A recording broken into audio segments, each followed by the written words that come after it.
Welcome back to another FPL video. We're looking ahead to the Gameweek 15 team selection, and I'll also be talking about how I did in Gameweek 14. And I've already made an early transfer, and I am open to taking a -4 hit to get rid of someone else, which I'll get into very shortly. Be sure to drop this video a like if you end up enjoying it. Let's try to get this over 300, and we're also looking to push on towards 17,000 subscribers. Without further ado, let's get straight into this video. When I bought in Nick Pope around Game Week 8, I was buying him for the saves, bonus points, and the occasional clean sheet. But what's happened since then are a lot of clean sheets, not many saves, and not many bonus points, to be quite frank. But I really like the double up in Newcastle defense, but I also like the double up in Newcastle attack. And ideally, I would have 4 of them at this moment in time. They do face Chelsea in Game Week 16, but at the moment, that does seem like a decent fixture for Newcastle, where, to be fair, they could be seen as favourites going into that, depending on what happens this weekend. But I'm very happy with Nick Pope's clean sheet in a 4-0 victory against Aston Villa. And even though he's not getting the saves and bonus points as he did before, just a steady 6-pointer makes him worth that 5.3 million price tag. And I know it's a bit steep for a goalkeeper, but I've also got Ward as my second choice as a 4 million option. And with the lack of premium options, you could say, across the whole board in the midfield and attack, and even the defenders really struggling with the exception of Cancelo, I think it is worth it having a goalkeeper of this price. But then again, you do have some other alternatives like Pickford, who I've mentioned in the best wildcard team video, and a few others that might challenge Nick Pope. But ultimately, I think he'll be in the top 3 goalkeepers this season at the very end in terms of points scored.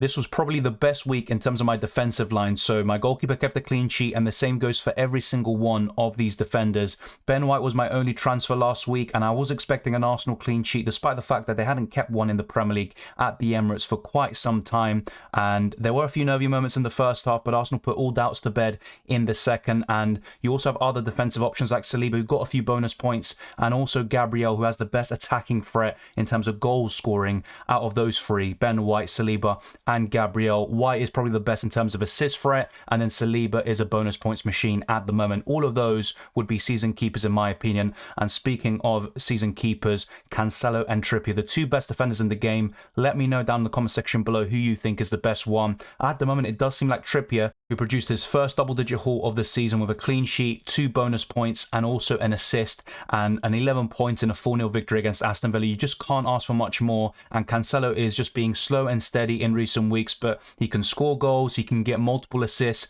bonus points, let's not even speak about that. He's one of the very best in the business, and also plenty of clean sheets, as City arguably have the best defence once again in this Premier League season. So honestly, these 3 defenders you see on screen, an Arsenal defender, Cancelo and Trippier, they're probably the best defensive options to have. And then it's just really down to multiple teams and different choices they may pose, such as Dalot, to kind of fill up the rest of your defensive line, and that's certainly up for debate. But I think these 3, especially Cancelo and Trippier, they just have to be in your defensive line in my opinion.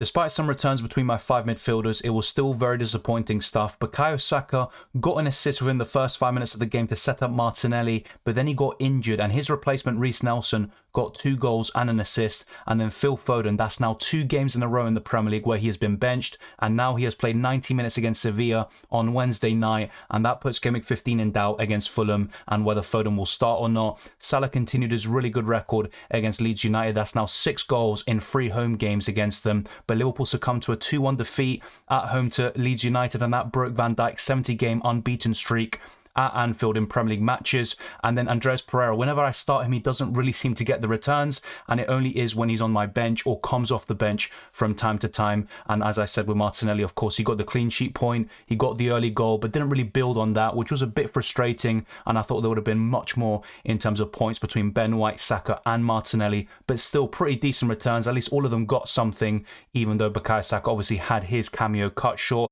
So that sums up my midfielders. Let's now go into the forwards before talking about my rank, and then moving on to the Game Week 15 team selection. If you thought my midfielders were bad, then just take a look at my 2 forwards. Both of them got a yellow card. In Ivan Toney's case, he is now suspended. That was his 5th yellow card of the season, and he'll now miss out that trip to Nottingham Forest in Game Week 15. And when he comes back, he faces Manchester City, so he's a definite sell. And as for Mitrovic, he was very frustrating. He should have scored a goal there against Everton. He had multiple opportunities, and not only that, he was probably very fortunate to stay on the pitch and not get a red card. So the less said about my forwards, the better. Let's now go into how I did in Game Week 14.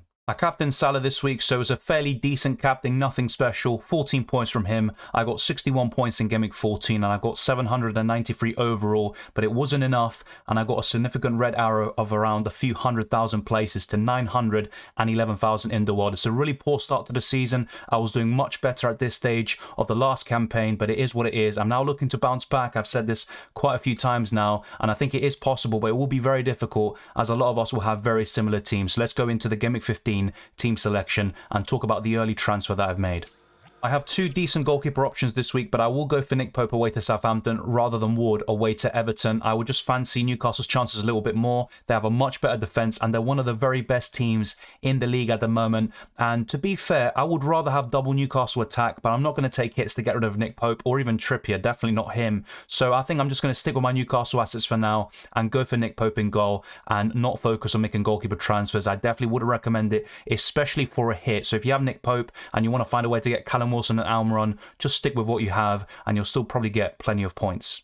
I will play the same backline that did me very well in Gameweek 14. Trippier and Cancelo have really good fixtures. I have a really good feeling about a clean sheet, and if not, at least some attacking returns or bonus points. They both have a really good chance, and a double up in Newcastle defence actually looks pretty good this week against Southampton, who have been very inconsistent so far this season. And Cancelo at home to Fulham is a great captaincy choice, and to be fair, you could say the same thing about Kieran Trippier. Now, the third defender slot isn't looking too great. I've got Doherty at home to Liverpool. I'm not even sure if he's going to start. You've got Anderson away to West Ham, so probably the least worst of those options is Ben White away to Chelsea, and I'm not necessarily expecting a clean sheet for Arsenal there, so let me know who you would start from those three. And honestly, my defence isn't looking as good as it was last week, but it's still pretty solid overall and it should get the job done. To provide you an update, Bukayo Saka is fine. He has been training and he might even feature against Zurich in the Europa League. So his flag has now been eliminated. That's really good news, of course. And he is facing Chelsea away. I was actually contemplating a move from him to Trossard for a hit if Saka was ruled out, but it looks pretty good on that front and he should be fine to face Chelsea. So he's only subbed off as a precaution and that is best for the long term. Phil Foden, though, I've got very big concerns about him, as I talked about earlier. He played 90 minutes against Sevilla and his minutes in the Premier League have been very inconsistent in recent weeks. So is he going to start against Fulham? My kind of take on it is don't make any transfers yet in regards to Foden. Wait until as late as possible for possible leaks. And then if we find out he's not starting from a reliable source, then I would sell him, because if there is a chance of him starting, we don't really get any concrete news from a reliable source, then I would probably just keep him and avoid taking a hit, for example, in my situation. So at the moment, I'm going to keep Foden, but if he is actually going to be ruled out and he's going to be on the bench, for example, against Fulham, then I will talk about the possible transfer I will make later on after I talk about the rest of my team selection. Salah away to Tottenham isn't the greatest fixture, but Salah is still a decent option nonetheless. Obviously, you want more than decent when you have someone around 12.7 million in price, and I'm not really considering from the captaincy this week, even if Haaland is ruled out or he doesn't start. And then we've got Martinelli away to Chelsea. He's done very well against them in recent seasons, and I know the triple up in Arsenal in Gameweek 15 isn't the best when they're facing Chelsea, who I would expect would rise to the occasion, and they will cause some problems for Arsenal there. But I think all three of Ben White, Saka and Martinelli pose really good options, even in Gameweek 15, and there could be plenty of points split between them, even if there's no clean sheet or if Arsenal don't get the result that they want. So it's a fairly decent midfield and a fairly decent team up until this point, but still, it's maybe not the best, especially when you compare it to recent game weeks on paper.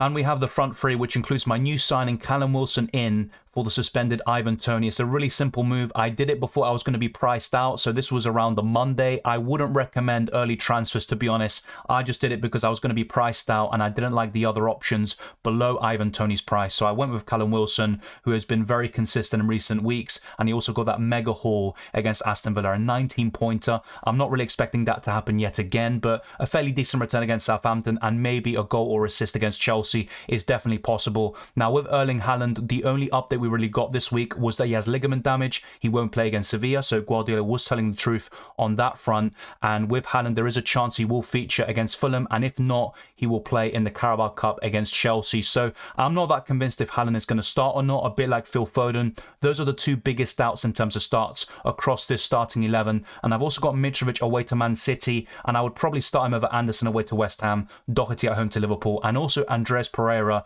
away to Man City. But that's just kind of my take on it. I think some of you would play a Crystal Palace defender instead, but I think I will risk it with Mitrovic despite the clash with Joao Cancelo.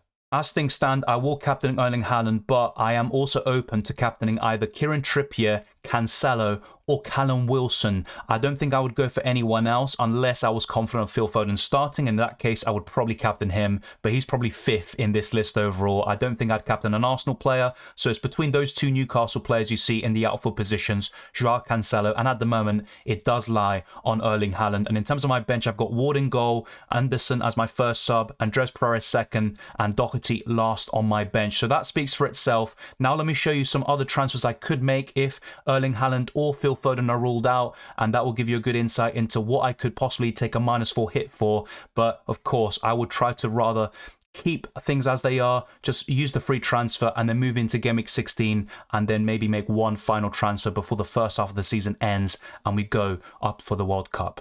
If Phil Foden is benched, I will take a -4 hit to go from him to Leandro Trossard, and I am considering a few other options like Jarrod Bowen and Mason Mount, and I would have gone for Almiron, but I have a triple up in Newcastle already, and the other possible transfer is Harry Kane in for Erling Haaland if he is ruled out for Game Week 15, and perhaps he's going to be a doubt for Game Week 16. So I'm going to be waiting for more press conferences later on this week, and also potentially for some early team news if that is possible, and my captain once again would probably shift to either Callum Wilson, Trippier, or Cancelo. At the moment, I would probably favour the two defenders, and it looks really weird, by the way, to have the captain and vice captain being split between two defenders, and I don't think that will happen too many times this season. And I don't think I would captain Harry Kane or Trossard, but they would still be decent options if I do decide to bring them in. I don't think I'd bring both of them in, by the way. I don't think I'd take a -8 hit to get in Trossard and Harry Kane and get rid of Foden and Erling Haaland. I'd probably just play Anderson for one of them in that case and stick to a -4 hit. But ideally, I would just stick with the free transfer I've made, and that's about it, and just hoping that Foden and Haaland start. But thank you very much for watching. If you enjoyed this video or found it useful, then be sure to smash the like button and subscribe if you're new. Let's get this video to over 300 likes, and let's also push on towards 17,000 subscribers. You can follow me on Twitter and Instagram, DylanRCM, and you can also become a patron or a channel member. The links are in the description below. The same goes for the UCL Fantasy League, the FPL League, and the Discord server. All of that is there. I wish you all the best of luck for Game Week 15 and the rest of the season, and I'll see you next time.